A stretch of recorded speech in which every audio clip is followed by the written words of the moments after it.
Hello, my name is Jim Vieira. I wanted to speak today about a strange mystery that I stumbled across many years ago about the possibility of giants existing in ancient America. The way I got to this place that kind of turned my life upside down was just searching through town and county histories here in Massachusetts, looking at old accounts of stonework as I investigated the possibility of Native Americans building with stone in New England.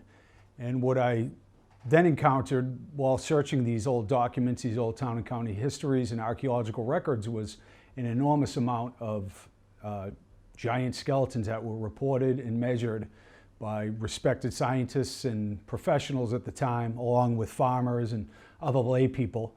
I ended up getting a real stiff lesson in agendas and egos and basically orientations around skeptics and the way they think about the world and the way they think about their research and the way they think about paradigms. And from my vantage point, I like to share interesting information. I like to go to sources like native wisdom, oral traditions, esoteric sources, and religious documents to piece together a comparative analysis of the past, rather than just relying on anthropology, archaeology, and sciences that were built upon a lot of racist ideas in the late 1800s that were conjured, I would say, almost out of thin air based on Darwin's view of evolution and racist paradigms about the lack of sophistication, supposedly, of indigenous peoples. So I just come from a different place. You have people that it just rings true, these kind of strange and controversial ideas, and then others will never get it and never want to get it and are more interested in protecting what they think about the past or philosophies or science that they've studied for decades and gained tenure through or wrote about.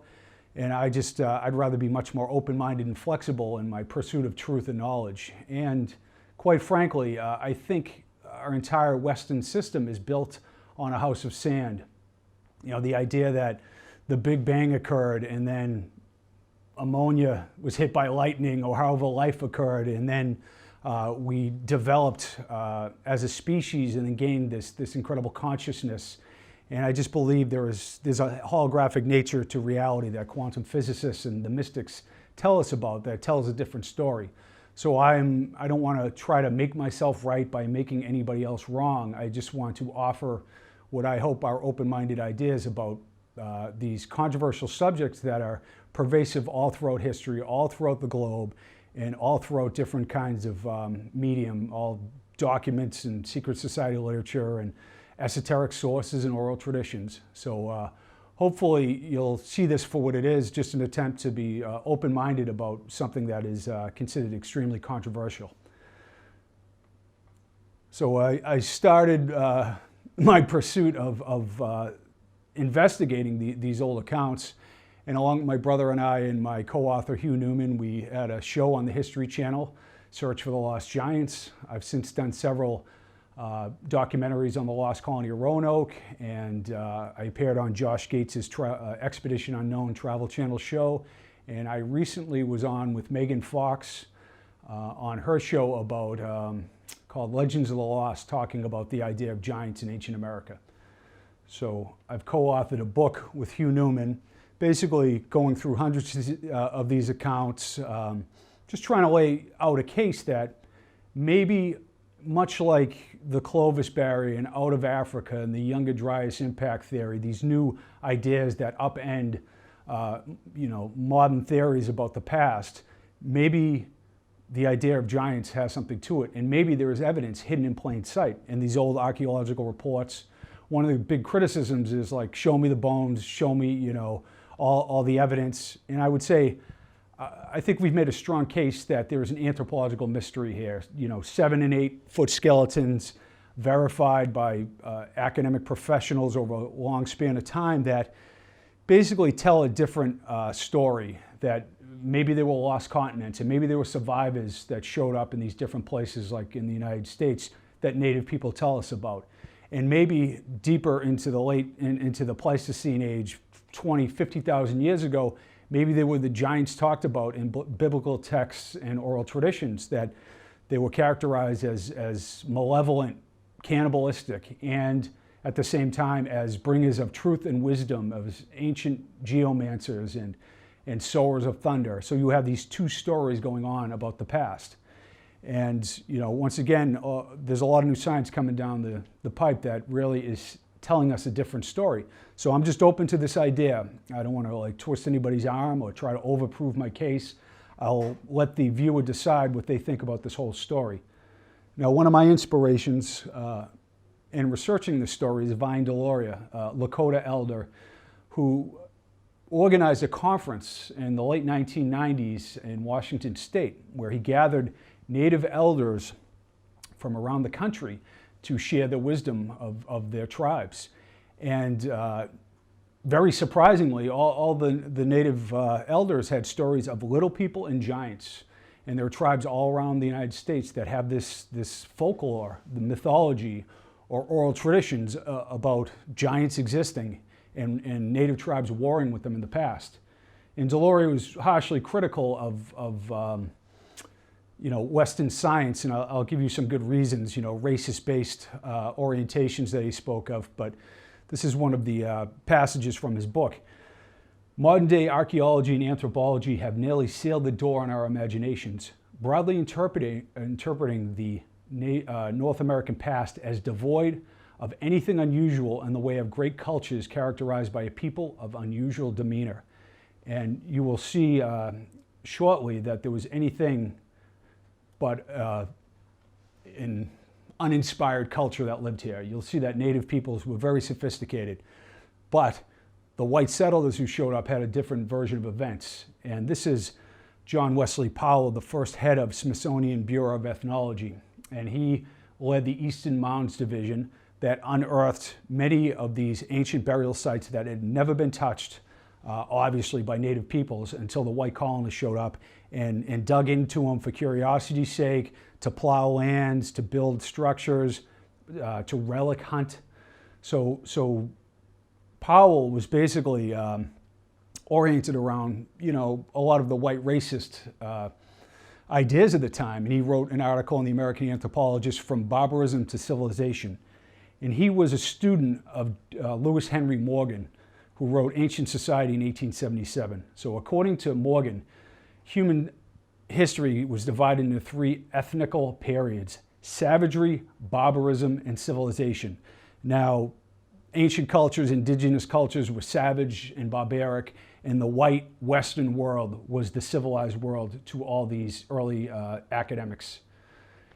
In July of 1912, the threat of inferior races polluting the Western body politic was discussed at the First International Congress of Eugenics in London. Sitting in the audience were Britain's Prime Minister Lord Balfour, Winston Churchill, and Charles Darwin's son Leonard, along with the ambassadors of Greece, France, and Norway. One of the dirtiest realities of the American eugenics movement is that, with relatively few prominent exceptions, it is difficult to find a white Anglo-Saxon Protestant man or woman of means who did not endorse such theories. Now, Teddy Roosevelt is considered this great pioneer and this hero of American history, but there's another side to these stories back then, and this is one of his quotes. "We need not waste our time in dealing with any sentimentalist who believes that, on account of any abstract principle, it would have been right to leave this continent to the domain, to the hunting ground of squalid savages." Now, that was the belief that natives were disorganized and savage and had nothing in the way of arts and scientists or nothing to teach the Western world. In 1951, in the book The History of the Indians of Connecticut, John DeForest writes, "They were living a barbarous race in the midst of a civilized community. Consequently, when they were attacked by the diseases and vices of civilization, they had nothing to oppose them but their ancient ignorance and simplicity." This was these rationales for Western expansion, for manifest destiny, for racist genocide, if you will, were promulgated continuously in the press and the academic media from the most upstanding citizens in the white community, that these savage Indians were too unsophisticated and they brought this misery upon themselves. So that is the fertile ground where all these theories were created in the late 1800s, and a lot of them still stick. Now, I'm not painting modern day anthropologists and archaeologists with this brush. In fact, I find them very open-minded and progressive as far as being respectful of native traditions and native peoples, but not so in the realm of believing that oral tradition has any place. So native tribes for 10,000 years, in fact, oral traditions, indigenous wisdom all around the planet, at least 10,000 years of it was thrown away as a means to make a scientific argument. In fact, it was basically marginalized. So we went in, we stole this land. I didn't do it, but you know, the Anglo-Saxon mindset displaced native peoples, brought chaos to their cultures, and then started from scratch and didn't listen to the people who lived there for 10,000 years, who told us stories of little people and giants and great floods, and you know, had a different, interesting mythological tale to tell that has been verified by science more and more these days. So were native people ignorant and savage and unsophisticated? You know, absolutely not. And this is kind of a tell. The giant story is woven in the story of native civilizations. When I was in school, when most of us were in school, we didn't hear any of this. We didn't learn about the mound building cultures. We didn't learn about the Anasazi and the incredible Pueblo ruins in the West. We in fact learned the opposite, and it was basically an unremarkable tale of that started when Columbus showed up. That's the way I was taught anyways. So the mound builders represented three different cultures, the Adena, the Hopewell, and the Mississippian, that spanned from about 1000 BC to 1500 AD. These three separate Eastern civilizations who created incredible works of earth and stone, which I'll show you. The earliest was at Watson Break in Louisiana, the earliest mound site that dated to 3400 BC. So a rather distant age. They're not really associated with the Adena people, the mound builders that started up around 1000 or 500 BC, but there was mound building activity that went back deep into antiquity. And here's a map right here of the mound builders around the time the Olmecs, 1500 BC, the precursor to the Mayan, very sophisticated culture. And in 1500 BC, at Poverty Point, Louisiana, was created this massive earthwork that was right on the Arkansas River. Now, the embankments here would have filled the Great Pyramid of Egypt 36 times. And that bird effigy right there was the centerpiece of the ceremonial complex. And it was 600 feet by 700 feet by 72 feet high. And new testing revealed that this entire complex was probably built between 3 and 6 months it took to complete. So a rapid creation, and there's astronomical alignments, a wood henge at the site, and it's dated to 1500 BC. In fact, I think it was 1938 that an Army satellite image revealed the site that wasn't known about. Now, the mound builders built well over 100,000 earthen mounds and geometric forms. This one is at Miamisburg in Ohio. Just really extraordinary works of art and engineering feats. This is at Aztalan in Wisconsin. Here's an aerial shot. Here is Grave Creek. And at Grave Creek, they found an interesting Grave Creek tablet that was copied and acknowledged and then lost. There was some controversy about it because it seems to appear to have some kind of European or Middle Eastern script on it. But what was found and documented was a 7'4" female skeleton and an over 8-foot male skeleton in 1838. There was a stone arch also found in it. You know, what was happening at the time is you had like relic hunters and profiteers digging in these mounds. It wasn't standard science like you have today. But the point I will make with a lot of these accounts is basically just a standard measurement of a stationary object. You know, if you have a 28-inch femur bone, it's pretty straightforward. Now, my co-author and I, Hugh Newman, have revealed hoaxes, faulty regression formulas, incompetence. All the accounts I'm going to show you, I'm not saying every one is I stand behind by any means, but there are so many accounts of 7 and 8 foot taller skeletons and taller skeletons that are basically measured by professionals of the time, that it's kind of tough to dismiss them all. I don't think they're all true in the sense that a 21-inch femur bone at the time was considered 1/4 of the height of the body. So that creates a 7-footer from a 6-footer. So it's inaccurate. But when you have a massive jaw that fits over the face, or a skull that's measured at 36 inches in diameter, or you have a 28, 29-inch femur, you're talking about 8 and 9 foot individuals. Just like the early explorers encountered when they showed up. They all talk about giant native chiefs, from John Smith to John Lawson to Coronado, Magellan, from Patagonia to Virginia. This is the Pinson Mound site in Tennessee. 72-foot Saul's Mound is the middle of it. And some researchers believe it was actually the center of a 1,000-acre medicine wheel. So we have a lot of astronomical alignments and sophistication. These aren't just like burial mounds of the dead. At Cahokia in Collinsville, Illinois, we have a structure that was built roughly around 1200 AD, and it was a massive complex. 100-foot high, 14-acre base, which is 1 acre larger than the Great Pyramid in Egypt. It took 22 million cubic feet of soil to build the structure. There was a massive temple on top to the great sun, an enlightened master who lived there around 1200 AD. And they had a prosperous community. 20 to 50,000 people lived at this site. And here's a reconstruction of it. It looks very Mesoamerican. In fact, a lot of the mound builder structures do. There was some belief that there was a connection with Mesoamerica, and there was influences back and forth. I mean, essentially, they just had to cross the Rio Grande River to communicate, with the Olmecs and the Maya. There's a ball field, there's astronomical alignments, a wood henge, and it shows you what was going on in ancient America, a far cry from disorganized and unsophisticated. Right there is the astronomical alignment I was talking about, or the astronomical calendar. This actually, it looks a lot like Teotihuacan does Cahokia, except built with earth rather than stone, because that was the material that the natives had to work with. So we have the Great Serpent Mound in Ohio, and the serpent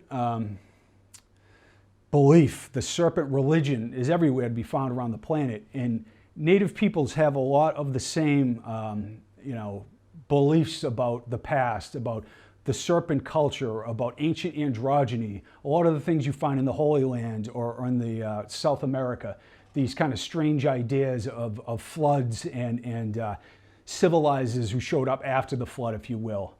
And you find in the mound cultures a real level of sophistication, a spiritual sophistication, and astronomical and geometrical sophistication. Right here, the equinox and summer solstice, sunrise and sunsets are cataloged in this great earthwork. At Newark, Ohio, it's one of my favorite sites, you have a circle and octagon that is linking to another circle and octagon 55 miles away in Chillicothe. And it was believed there was a great road, a great Hopewell Road, that was, I think, 19 feet wide, several feet high, that went on like a processional way for 55 miles to get to another site. And from this place, you could understand and predict eclipses. The natives understood the 18.61 metonic cycle of the moon. And in the 1980s, two academics from Earlham College in Indiana, Hively and Horn, they went to this site basically to debunk the idea that there were any alignments here. Just like people debunked the idea that Stonehenge held any astronomical knowledge. In fact, you go back in the 70s or 60s, or maybe even the 80s, just these ideas were considered outrageous or pseudoscience, like you get a tinfoil hat on if you suggest that ancient peoples aligned to celestial events. So what they found was it was actually a lunar calendar that could predict eclipses and understood the metonic cycle of the moon. And here is that long processional way that I talked about. So ancient Ohio and the entire Ohio River Valley was basically like a blackboard of college geometry with these incredible geometric forms everywhere. Here's an aerial shot of Newark earthworks. Very precise, and a lot of intent behind the geometry and mathematics at these sites. And there are a number of these. A lot of them were destroyed, unfortunately, but they were surveyed by Squire and Davis of the Smithsonian. And this basically is a proof of how wrong the early racist leaders of our society were about Native people. And I can't stress that enough, because not only did we dismiss and denigrate these people and their culture, we didn't listen to any of their wisdom. We didn't sit with the leaders and the wisdom keepers and figure out what was going on in this country and how long did people live here. And they were telling a completely different story. And at the time, like the Dr. Hrdlichka from the Smithsonian, he believed that there were only people in the Americas that went back 2000 BC. And a lot of these hyper-isolationist theories of the early scientists have been proven wrong and proven wrong. And theories that have been the gold standard of archaeology and anthropology continue to be proven wrong. I ask, what else do we have wrong? What did we get wrong? So, Old Royal Tomb unearthed in Ohio. There's all these reports and accounts and artifacts that tell a different story of the past with native burials. This is in Sparrow Mounds, beautiful copper work. This was a Caddo site in Oklahoma. As you see, just really beautiful and sophisticated artifacts. This is a sandstone disc found at Moundsville, Alabama, with the eye in the palm motif. That's kind of like a secret society ancient symbol that you find all around the world. A lot of the symbolism you find amongst the mound builders, you find in cultures around the world. And I'm a believer of, like many other researchers, there was a lost continent, frankly. And it's considered, a hugely controversial idea, but I see that all these ancient peoples are sharing the same iconography, the same wisdom, the same techniques in burials, and I see a different picture, and I'm open to this idea being true. There's a steatite panther that was found in Ohio. I went to Mound City, a Hopewell site, and they had this beautiful display of all these pipes. They look like they were just turned on a machine. Possums and beavers and wildcats, and the natives like to smoke, that's for sure. And at one site, the original Hopewell site that Warren K. Moorhead unearthed, he found artifacts from all around the country, from the Gulf of Mexico, obsidian from the Rocky Mountains, silver from Canada. There were massive trade routes all around the United States. A sophisticated trade network existed. So for me, I studied the mound builders, and it brought me into this idea of giants, if you will, because if our modern science could be so wrong about a people and so wrong about the past, maybe these legends and tales and religious documents that speak about giant humans, that maybe there's something to it. So it started for me, once again, reading through these old town and county histories. And the first account I ran into was by the respected George Sheldon. He was an amateur archaeologist. He was the president of the museum in Deerfield, Mass., a very prestigious prep school that exists there now. And what I found was, on page 78 of his 1895 History of Deerfield, one of these skeletons was described to me by Henry Mather, who saw it, as being of monstrous size, the head as big as a peck basket, with double teeth all around. The skeleton was examined by Stephen W. Williams, who said the owner must have been nearly 8 feet high. Now, I investigated this further. Stephen Williams was from a long line of doctors. He taught anatomy at Berkshire College. Sheldon was highly respected, and I'm reading double teeth all around, double rows of teeth. That just struck me so funny. It's just like, that's a very odd thing to say. What does it even mean? So before I learned about the wisdom of checking Google books and Google documents, I got a boatload of old town and county histories and literally read through tens of thousands of pages of New England town and county histories before I wised up. But what I found was very interesting. In all these towns in Massachusetts, like the town history of Middleborough, a few years ago when the highway was straightened and repaired, remains were found. When his skeleton was measured by Dr. Morrill, Robinson, and others, it was found to have double row of teeth in each jaw. The height must have been 7'8". It continues, the history of Rockingham. When the earth was removed from the top of the ledges east of the falls, a remarkable human skeleton was found. The jawbone was of such size that a man could easily slip it over his face, and the teeth, which were all double, were perfect. Now, the jawbone over the face is another thing I'll mention again. My co-author and I, Hugh Newman, have found dozens and dozens of accounts all around the country where the towns are buzz. They got the 8.5-foot skeleton wired together. The jawbone fits over the face of the largest man in town over and over. And to me, it's a real proof that there's something to the story here. You don't just conjure this up. You don't just make up this idea of double rows of teeth. Oh, this will be a great hoax. It's a time of inefficient communication. So as a historical detective, it just doesn't ring true that this is some hoax or coincidence. This account here is interesting. The skull on the right was unearthed in a WPA Works Project Administration project by William Duffin, the archaeologist in Texas, the Moorhiss Mound. Here he is here. He passed away a couple of years ago at like 105. I was trying to interview him at the time. But the point is that the skull, while within normal range, indicates, like that there seem to be enormous native people out of normal, statistical ranges. This is an interesting account. The Maryland Academy of Science skeleton measured 8 feet. About 7 years ago, the skeleton of an Indian in a splendid state of preservation was found along that bay that I'm not going to try to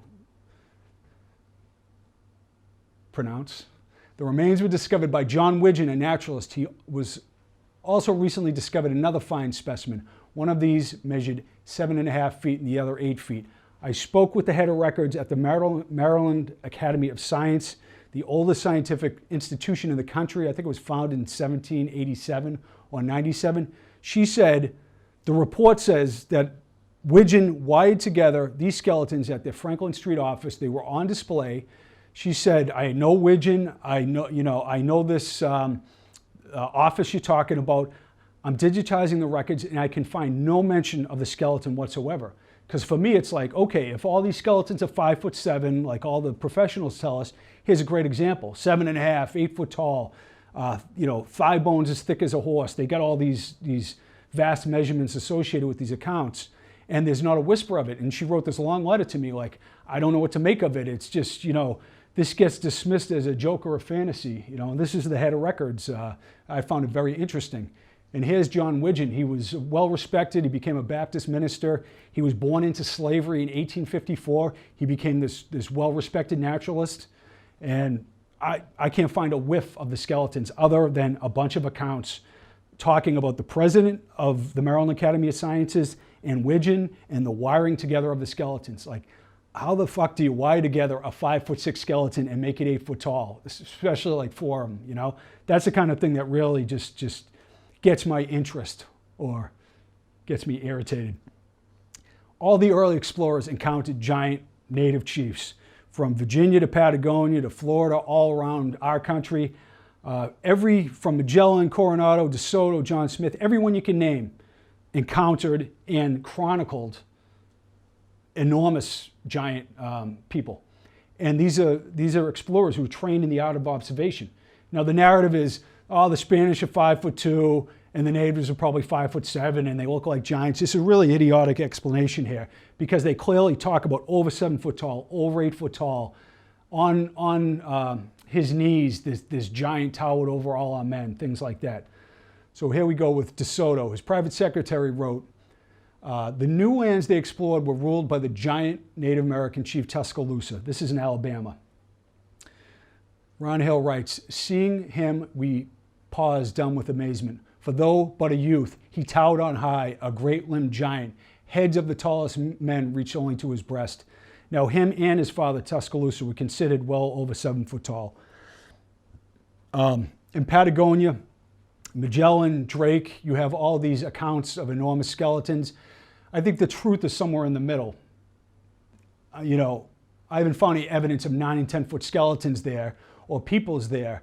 But as the time went on, you had more, of these accounts of 6.5, 7 foot tall people who lived there that represent an anthropological mystery, a tribe of people. This is Cook in the late 1890s who wrote about and lived with the Ona people in Patagonia. So he wrote this in this interview. He claimed the Ona tribe he met in 1897 were from 6 to 7.5 feet tall, wore animal skins, had horse endurance and bull strength, and lived in simple wigwam huts made of the tree branches. And a lot of these accounts are like that, like these native people were enormous and like built like linebackers and had incredible strength and stamina. Now what happened here was the English obliterated the Ona tribe and killed them off, much like happened with a lot of the native tribes in North and South America. We lost this, look back into the past by the destruction of these native peoples. But Cook took pictures like this 6'6" Ona woman, the 7'4" Ona chief. In fact, he saw a 7'6" man he measured as well. So you have a huge race of people living in Patagonia up until the late 1890s. This is kind of freaky, but I got to put it in here. James Norris sent me this. His great-grandfather claimed to have unearthed this in Gage, Nebraska, and took it and got a portrait of it with his friend. He said, Norris told me that William Norris on the right was 6 foot tall, that they unearthed this 9 foot mummy. I know you've seen fake mummies on the internet or whatever, but it's got like this whole, I got to still have a professional look at it and see if it makes any sense, but they claim, the family claims that it was a real find. In fact, Hugh and I uncovered a 9 foot tall mummy account from Nebraska as well. So I'm just throwing that out there because it's kind of interesting and somebody sent it my way. So there's a lot of turmoil in human origins now. Hobbits were found, Denisovans were found. Is it out of Asia or is it out of Africa? Is it multi-regionalism? Human origins, where the hell did we come from? Everything is being broken down, and I would advocate a new look from a more oral tradition-oriented standpoint. I don't know if it's going to happen, but I'm going to keep running my mouth. In fact, scientists recently found Denisovans, human cousins who interbred with Neanderthals and humans and died out about 40,000 years ago. And here is a Denisovan tooth, absolutely huge. No long bones have been found yet, but it's looking more and more like these Denisovans who interbred with Homo sapiens could have been absolutely enormous. And another interesting fact is, not only were they enormous, they were more sophisticated than Homo sapiens 65,000 years ago. This Denisovan bracelet that was found of green chlorite is this stunning work. And there's sewing needles and other things that were found. And I think like drawing chalk was just found. But Denisovans were more sophisticated than humans 65,000 years ago, which is another curveball that couldn't have been imagined of a couple of years ago. So when I started this investigation, one of the arguments that was used to ridicule and dismiss the whole idea was science could never miss a lost race of people, of hominids, and certainly not a giant race. But science, in fact, did miss a lost race of people. They were the Denisovans, and there's another lost race, a mystery group that hasn't been identified yet, and we only know them from the genetic fingerprint. But Denisovans showed up on the scene now. It's a whole different paradigm, and they might indeed be giant, and they were very sophisticated. So, I'm not using this to I got all the answers and I'm right. It's more like, pull your head out of your ass and be more open-minded about these things. And I would say to skeptics, just stop trying to prove you're right at every turn and just let science decide. Let's be more open-minded about these things because, as far as I'm concerned, I was naive when I got into this. I just like sharing things with people, or coaching kids, or, writing, papers about economics or interventions with childhood illnesses. I have a history of spending time in the pursuit of trying to investigate interesting and new ways to look at things. But when I stumbled across this, there's nothing but derision and ridicule, and I feel whoa, where did this come from? And it shows how toxic the environment is in human origins, in archaeology, anthropology. It's like politics and religion. And, you know, I really don't want any part of that. I just want to make this case and share what I think is interesting information with people. So thanks for listening to my rant, and I hope you enjoy this.